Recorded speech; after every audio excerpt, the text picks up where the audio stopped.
Good morning. Thank you for being here. We got a sick list to get started on. We got Ronnie Robinson, Ashlyn Hare, Jeremy Judkins, Becky and Lonnie Parks, Doyle Duke, Bruce Lewis, Steve Comer, Kathy Smith, Naomi Blair, Lee Heath, Lawana Peeler, Benny Blair, Taylor Blanton, Steve Miller, Judy Miller, Sharon Armstrong, Buddy Danmore, Jason Morris, Pam Brown, Claude Cunningham. And we got on our sympathy list this morning, we got Carl Vogel, Kelly Curtis, and Billy Maxine Earls. So please keep all these folks in your prayers. Please also remember that tomorrow is Veterans Day. Please thank all the veterans that you know. And there was a lot of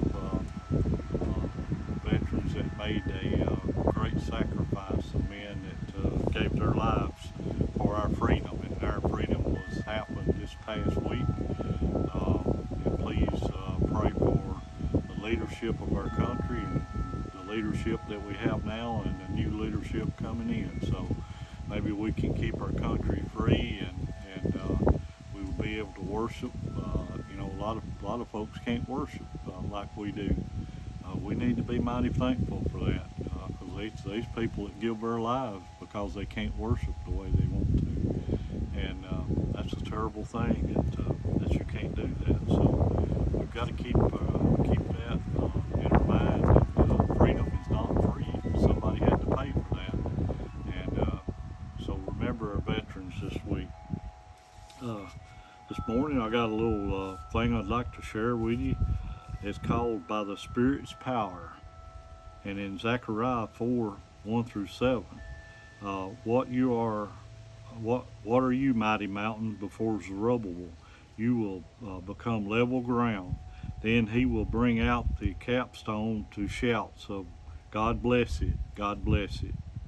What do you do when there's a mountain in your way? The story of a man from India can inspire us. Then when his wife died because he couldn't get her to the hospital, he did what he seemed impossible. He spent 22 years chiseling by hand a gap in the mountain so others could get medical help. Rebuilding the temple must have looked impossible to Zerubbabel, one of Israel's leaders who returned from exile. The people were discouraged, faced enemy opposition, and lacked resources.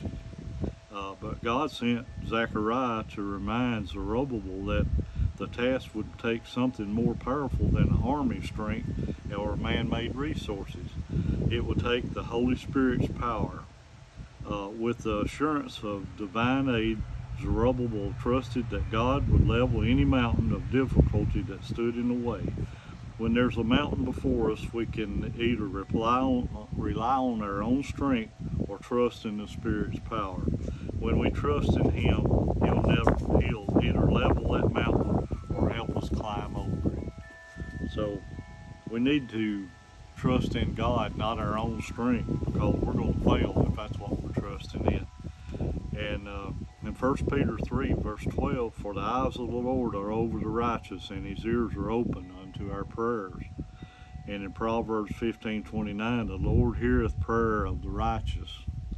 In Philippians 1:6, He which hath begun a good work in you will perform it until the day of Jesus Christ. In Hebrews 13:5, He will never leave thee nor forsake thee.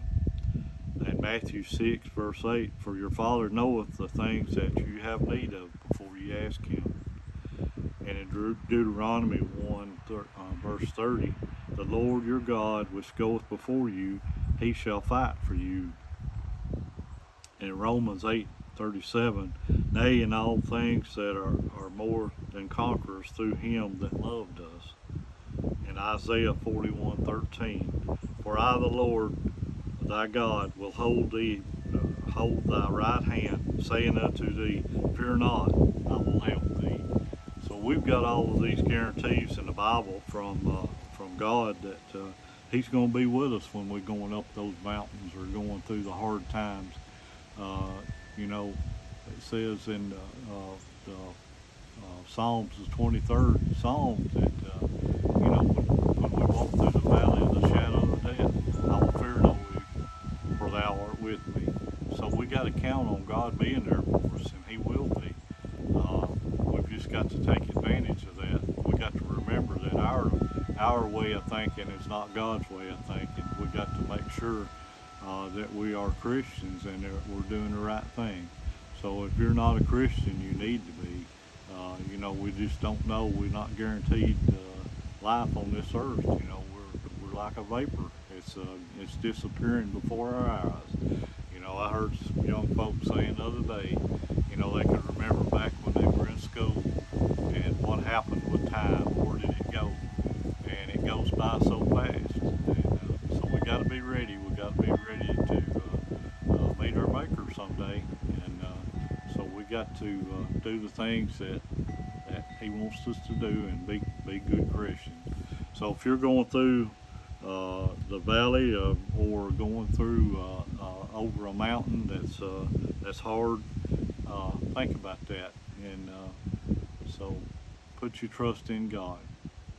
Well, that's the end of my lesson for today. I hope you get something out of that. Thank you for watching. Please remember our servicemen and women and their doctors and nurses and first responders and all the folks that keep us safe and healthy. Please remember our veterans, and on Veterans Day tomorrow, please remember all our sick folks that I read about, wherever they may be. I know there's a whole lot more sick folks than what I've got on my list. So please pray for all of them. And that's the end of it. God bless, and see you next time.